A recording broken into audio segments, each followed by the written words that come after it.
Hello everyone, আসসালামু আলাইকুম। কি অবস্থা সবার, কেমন আছেন? আশা করছি ভালো আছেন। ঈদ তো চলেই গেল। তো ঈদের পরে কিন্তু মেহমান আপ্যায়নের পর্ব শুরু হয়।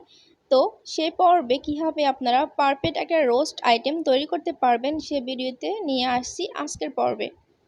আজকে করে দেখাবো রেডিমেড রাঁধুনি রোস্ট মশলা দিয়ে কীভাবে আপনারা কিছুক্ষণের মধ্যে রোস্ট আইটেম তৈরি করতে পারবেন সেই রেসিপিটাই। এটা চাইলে কিন্তু ব্যাচেলর এবং যে কোনো নতুন রাঁধুনিরাও ঝটপট রান্না করতে পারবে। তো চলুন রেসিপিটা শুরু করা যাক। প্রথমে আমরা বেরেস্তা তৈরি করে নিব। প্রথমে অবশ্যই কিন্তু বেরেস্তা তৈরি করতে হবে। বেরেস্তার উপরে দিয়ে দিতে হবে 1 টেবিল চামচের মতো ঘি। তো এই তেলের মধ্যে আমরা চিকেনটা ফ্রাই করব, যে চিকেনটা আমরা রোস্টের মধ্যে ইউজ করব। তো খুব ভালো মতো লাল লাল করে বেরেস্তা তৈরি করে নিচ্ছি। তো দেখতে পাচ্ছেন আমার বেরেস্তা একদমই তৈরি হয়ে গেছে। তো এগুলাকে আমি উঠিয়ে নিচ্ছি। এমনভাবে উঠাবেন যেন সবগুলো বেরেস্তা উঠিয়ে নেওয়া যায়। এ পর্যায়ে অবশিষ্ট যে তেলটুকু আছে ওই তেলের মধ্যে আমরা চিকেনটাকে ফ্রাই করব। অবশ্যই চেষ্টা করবেন বেরেস্তার তেলের মধ্যে চিকেনটা ফ্রাই করার জন্য। এতে করে বেরেস্তার সুগন্ধ চিকেনের মধ্যে অ্যাড হয়ে যাবে, তাহলে খেতে অনেক বেশি ভালো লাগবে। তো এ পর্যায়ে আমরা একটা একটা করে চিকেন এখানে ভেজে নিচ্ছি। চিকেনটাকে এখন আমরা হাই হিটে করে জাস্ট উপর নিচ একটু লাল করে নিব। খুব ভালো মতো কুক হওয়ার দরকার নেই, তাহলে কিন্তু রোস্ট রান্না করার সময় চিকেন অনেক বেশি সেদ্ধ হয়ে যাবে এবং খেতে ভালো লাগবে না। তো জাস্ট এক পিঠ ভালো মতো হলে অপর পিঠ না হলেও চলবে, এমনভাবে ওগুলোকে ভেজে নিতে হবে। দেখতে পাচ্ছেন কেমন লালচে করে আমি ভেজেছি। তো দেখতে পাচ্ছেন এপাশ ওপাশ করে খুব ভালো মতো উল্টিয়ে পাল্টিয়ে আমি এগুলোকে ফ্রাই করে নিয়েছি। তো এইভাবে পরবর্তীতে আমি পরের চিকেনগুলো ঠিক একইভাবে ভেজে নেব। এরপর যে আমরা এখানে একটা পেস্ট তৈরি করে নিচ্ছি। তো রান্নার সুবিধার্থে আগে থেকে কিন্তু পেস্ট তৈরি করে নিলে রান্না করতে অনেক কম সময় লাগে। এখানে আমি নিয়েছি 1 প্যাকেটের মতো রাঁধুনি রোস্টের মশলা। তো দেখতে পাচ্ছেন আমি কিন্তু আগেই পানি দিয়ে এটাকে মিক্স করে নিয়েছি, তাহলে কিন্তু বাটা মশলার একটা ফ্লেভার পাবেন যদি এভাবে আগে থেকে মশলাটাকে আপনারা মাখিয়ে রেখে দেন। তারপরে এতে করে মাংসের গ্রেভিটা অনেক বেশি ভালো আসবে। এ পর্যায়ে আমি এখানে দিচ্ছি, দেখতে পাচ্ছেন আমি এখানে টক দই ইউজ করছি। আপনারা চাইলে এখানে মিষ্টি তো দিতে পারেন, কিন্তু তাতে দিতে হবে অবশ্যই লেবুর রস, কারণ কিন্তু একটা টক একটা ফ্লেভার না আসলে কিন্তু রোস্টের ফ্লেভার একদমই ভালো লাগে না। তো আমি এখানে দেখতে পাচ্ছেন কতখানি টক দই দিয়েছি। আপনারা আপনাদের প্রয়োজন অনুযায়ী এখানে টক দই ইউজ করবেন। তো এক পর্যায়ে আমি এগুলোকে রেস্টে রেখে দিব।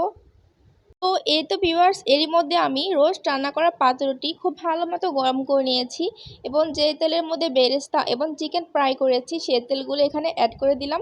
আমার কাছে তেলের পরিমাণ কম মনে হয়েছে, তাই আমি আরেকটু পরিমাণ সয়াবিন তেল এখানে অ্যাড করলাম। এখন দিয়ে দিচ্ছি প্রয়োজন অনুযায়ী এখানে পেঁয়াজ। অবশ্যই আমি পেঁয়াজের পরিমাণ এ পর্বে কম দিয়েছি, পরবর্তীতে আমরা পেঁয়াজের পেস্ট তৈরি করে নেব। এ পর্যায়ে আমরা এখানে দিয়েছি কিছু গোটা মশলা অ্যাড করছি। আমি এখানে 2 টেবিল চামচ রসুন বাটা আর 2 টেবিল চামচ আদা বাটা। চাইলে কিন্তু এগুলো না দিলেও কোনো সমস্যা না, যেহেতু রাঁধুনি মিক্স মশলার মধ্যে সব কিছুই থাকে। এ পর্যায়ে মশলার কাঁচা স্মেলটা দূর হয়ে যাওয়ার পর আমি এখানে অ্যাড করছি 1 বাটি পেঁয়াজ পেস্ট। অবশ্যই কিন্তু রোস্টের মধ্যে পেঁয়াজের পেস্ট দিতেই হবে, কারণ রোস্টের যে গ্রেভিটা ঘনত্ব এটা কিন্তু পেঁয়াজের পেস্টটাই করে থাকে, তাই অবশ্যই কিন্তু পেঁয়াজের পেস্ট এখানে ইউজ করতে হবে। সামান্য একটু বাটি ধোয়া পানি অ্যাড করে দিলাম। খুব ভালো মতো গ্রেভিটাকে খুব ভালো মতো কষিয়ে নিতে হবে। এরপর যে আমরা এখানে অ্যাড করছি কিছুটা গুঁড়া মশলা। ঝাল অনুযায়ী আমি এখানে 2 টেবিল চামচের মতো গুঁড়া মরিচ অ্যাড করেছি এবং দিয়ে দিচ্ছি 2 থেকে 3 টেবিল চামচের মতো টমেটো কেচাপ। তো টমেটোর কেচাপ কিন্তু অবশ্যই দিতে চেষ্টা করবেন, না দিলে কিন্তু পারফেক্ট স্বাদ আসবে না। এ পর্যায়ে আমি এখানে অ্যাড করে দিলাম স্বাদ মতো লবণ। লবণের পরিমাণটা অবশ্যই বুঝে শুনে দিবেন, কারণ চিকেনের মধ্যে কিন্তু আমরা লবণ দিয়ে ভেজেছি। এ পর্যায়ে মাংসের যে গ্রেভিটা ওইটাকে আমি খুব ভালো মতো 15 থেকে 20 মিনিটের মতো এটাকে আমি কষিয়ে নিতে হবে, কারণ যত বেশি এই গ্রেভিটা আপনি কষাবেন ততই কিন্তু রোস্টের স্বাদ বেড়ে যাবে। তো চেষ্টা করবেন একটু সময় ধরে লো আঁচে এই মশলাটাকে কষিয়ে নেওয়ার জন্য। তো এরপর আমরা ভাজা চিকেনগুলো এখানে অ্যাড করে দিলাম। খুব ভালো মতো আলতো হাতে উল্টিয়ে পাল্টিয়ে এগুলাকে খুব ভালো মতো মিশিয়ে নিতে হবে। আবার এমনভাবেও মিশাবেন না যেন চিকেনগুলো ভেঙে যায়।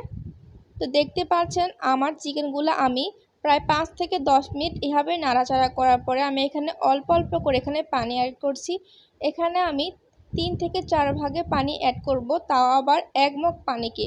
এই পানিতেই কিন্তু আমাদের চিকেনটা খুব ভালো মতো সিদ্ধ হয়ে যাবে। এই পানিতেই কিন্তু প্রায় 70% মতো মাংসটা সেদ্ধ হবে। তো এরই পর্যায়ে আমি আবার একটু পানি দিয়ে দিলাম। সেই 1 মগ পানি থেকেই সামান্য পরিমাণ পানি দিয়ে আমি এটাকে খুব ভালো মতো কষিয়ে নেব আবার।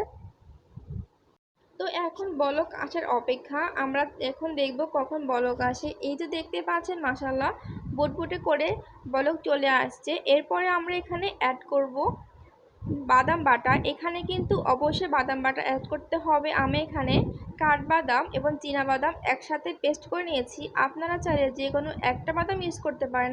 আবার যদি কোনো বাদামই হাতের কাছে অ্যাভেলেবল না থাকে তাহলে কিন্তু চীনাবাদামও অ্যাড করতে পারেন, সমস্যা নেই। এখন আমি সব কিছু খুব ভালো মতো নেড়েচেড়ে দিচ্ছি। আশা করি আপনারা দেখতেই পাচ্ছেন যে রোস্টের কিন্তু কালারটাই চেঞ্জ হয়ে গেছে এই বাদাম বাটা দেওয়ার ফলে। তো আসলে কিন্তু বাদাম বাটা লাস্টের দিকে ইউজ করা হয়, কারণ যদি প্রথমেই আমরা দিয়ে ফেলি তাহলে কিন্তু তলানিতে লেগে যেতে পারে। সেজন্য লাস্টের দিকে দেওয়ার চেষ্টা করবেন, এতে করে নিচ দিয়ে না লাগার সম্ভাবনা থাকবে না। এরপর যে আমরা কিছুক্ষণ আবার নেড়েচেড়ে এখানে অ্যাড করে দিলাম দুধ। এখানে আমি পাউডার দুধকে খুব ভালো মতো গুলিয়ে আমি এখানে অ্যাড করলাম গুঁড়া দুধ দিয়ে। যদি অনেকে কিন্তু বলে যে গরুর দুধ ইউজ করলে কিন্তু ছানা পেকে যায়, তো এখানে যদি আপনারা গরুর দুধটা ইউজ করেন তাহলে কিন্তু ছানা পাকার কোনো সম্ভাবনাই থাকবে না। তা চেষ্টা করবেন এখানে গরুর দুধ দিয়ে দুধ বানিয়ে এখানে অ্যাড করার জন্য। তো এরপরে আমি এখানে দিয়ে দিলাম 6-7টার মতো কাঁচামরিচ জাস্ট ফ্লেভারের জন্য। এখন দিয়ে দিলাম এখানে 1 মুঠ বেরেস্তা। এই তো অলমোস্ট কিন্তু আমাদের রোস্ট রান্না করা শেষ হয়ে গেছে।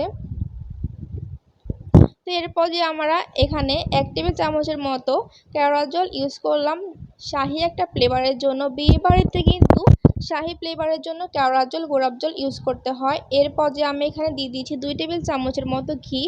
অবশ্যই ঘি দেওয়ার চেষ্টা করবেন হাতের কাছে থাকলে। এ পর্যায়ে তো আমাদের রোস্ট একদমই রান্না করা শেষ।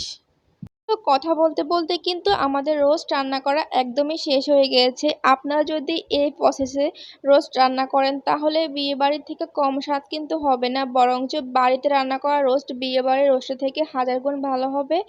তো আজকের রেসিপিটা কিন্তু সবাই ট্রাই করতে পারেন, যেহেতু রাঁধুনি মিক্সড মশলা দিয়ে আমরা এটাকে রান্না করেছি রেডিমেড।